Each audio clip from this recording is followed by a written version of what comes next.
안녕하세요. 오늘은 전 세계가 경악한 대한민국만의 아주 특별하고 미스터리한 풍경에 대해 이야기해 보려 합니다. 여러분, 만약 여러분의 집 앞에 최신형 스마트폰이나 고가의 명품 가방이 든 상자가 아무런 장치 없이 덩그러니 놓여 있다면 어떨 것 같나요? 아마 대부분의 나라에서는 5분도 안 돼요. 누군가 가져갈까봐 가슴이 두근거려 단 1초도 눈을 떼지 못할 것입니다. 그런데 이런 간 떨리는 상황이 매일매일, 그것도 전국적으로 아주 당연하게 일어나는 나라가 있습니다. 바로 대한민국입니다. 한국을 처음 방문한 외국인들이 SNS에 가장 많이 올리는 사진 중 하나는 경복궁도 화려한 K-팝 공연장도 아닙니다. 바로 아파트 복도나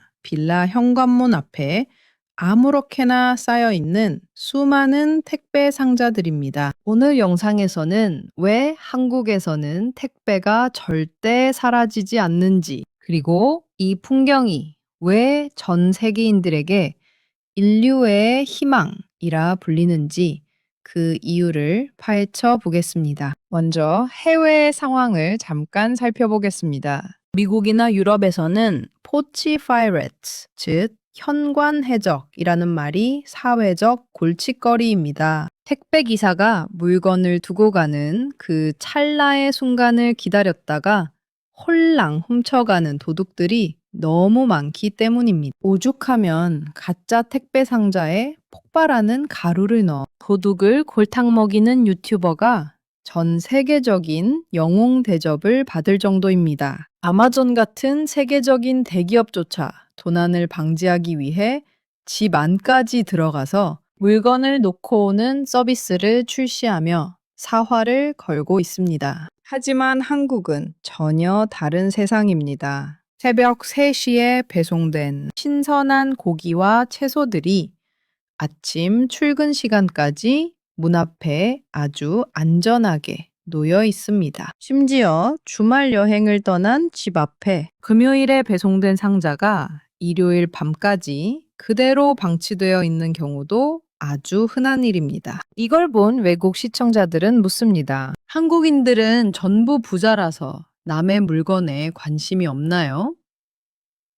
혹은 경찰이 모든 복도를 감시하나요? 사실 여기에는 한국 특유의 정교한 시스템과 국민성이 만들어낸 놀라운 신뢰의 톱니바퀴가 숨어 있습니다. 첫 번째 이유는 지극히 현실적이고 강력합니다. 바로 한국 어디에나 존재하는 촘촘한 디지털 눈 때문입니다. 대한민국은 전 세계에서 CCTV 밀도가 가장 높은 나라 중 하나이며 아파트 입구부터 엘리베이터 안까지 모든 곳에 카메라가 있습니다. 여기에 결정적으로 한국의 모든 도로를 메우고 있는 자동차들의 블랙박스가 거대한 감시망 역할을 합니다. 만약 누군가 나쁜 마음을 먹고 택배 상자를 들고 튀었다면 그는 단 10분도 안 돼요. 자신의 도주 경로가 동네 모든 카메라에 찍히게 됩니다. 한국 경찰의 범인 검거율은 세계 최고 수준이며 특히 이런 생활 밀착형 범죄에 대해서는 끝까지 추적하여 반드시 잡아냅니다. 단돈 몇만 원의 물건을 탐내다가 평생 절도범이라는 꼬리표를 달고 살 위험을 감수할 사람은 대한민국에 아무도 없습니다. 즉, 남의 물건에 손을 대는 순간 내 인생은 반드시 끝난다는 강력한 법적 인프라가 범죄의 싹을 완전히 잘라버리는 것입니다. 하지만 카메라만으로 이 모든 신비로운 현상을 설명할 수는 없습니다. 카메라가 없는 사각지대에서도 한국의 택배는 안전하기 때문입니다. 여기에는 한국인들만이 공유하는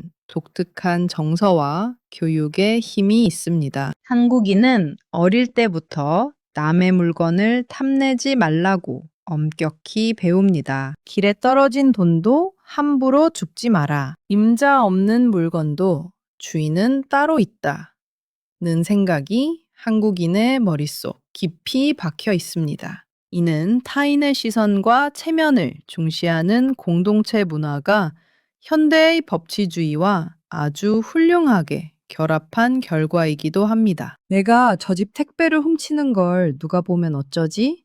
라는 부끄러움이 법적 처벌보다 먼저 한국인의 행동을 제약하는 것입니다. 또한 한국의 택배 문화는 상호 신뢰라는 거대한 약속 위에 세워져 있습니다. 나도 택배를 시키고 내 이웃도 택배를 시킵니다. 내가 이웃의 택배를 존중해야 내 택배도 안전하다는 일종의 묵시적인 사회적 합의가 아주 견고하게 이루어져 있습니다. 이 신뢰가 깨지는 순간 나도 큰 불편을 겪게 된다는 것을 알기에 한국인들은 타인의 상자를 보이지 않는 성벽처럼 존중합니다. 이러한 높은 수준의 신뢰 자본은 단순히 도덕적인 문제를 넘어 한국 경제를 지탱하는 엄청난 경쟁력이 되기도 합니다. 일전에 소개해드린 캄보디아 청년 소페악의 이야기처럼 한국의 새벽 배송 혁명은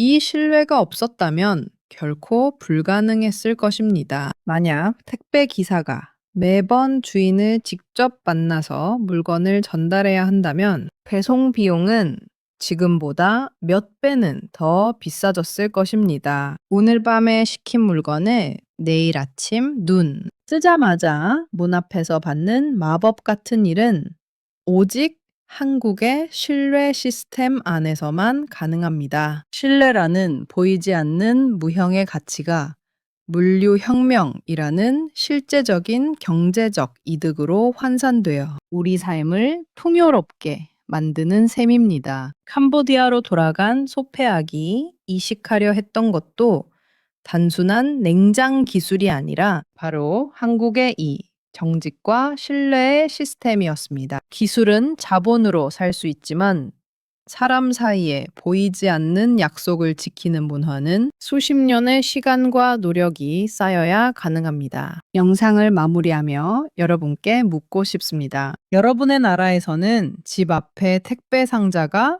얼마나 오래 버틸 수 있나요? 한국의 택배 문화는 단순히 편리한 서비스를 넘어 우리가 서로를 얼마나 믿고 있는지 보여주는 자부심의 상징입니다. 물론 세상이 험해졌다고들 하지만 여전히 한국의 밤거리는 안전하고 아파트 복도의 상자들은 주인을 조용히 기다립니다. 이 현관 앞의 기적이 계속되는 한 대한민국은 전 세계가 부러워하는 가장 안전하고 투명한 신뢰의 나라로 남을 것입니다. 우리가 무심코 지나치는 그 작은 종이 상자 하나가 실은 우리 공동체가 가진 가장 강력하고 위대한 힘일지도 모릅니다. 오늘 준비한 이야기가 흥미로우셨다면 여러분의 의견을 댓글로 남겨주세요. 특히 해외에 계신 분들의 경험담이 궁금합니다. 영상이 유익했다면 구독과 좋아요,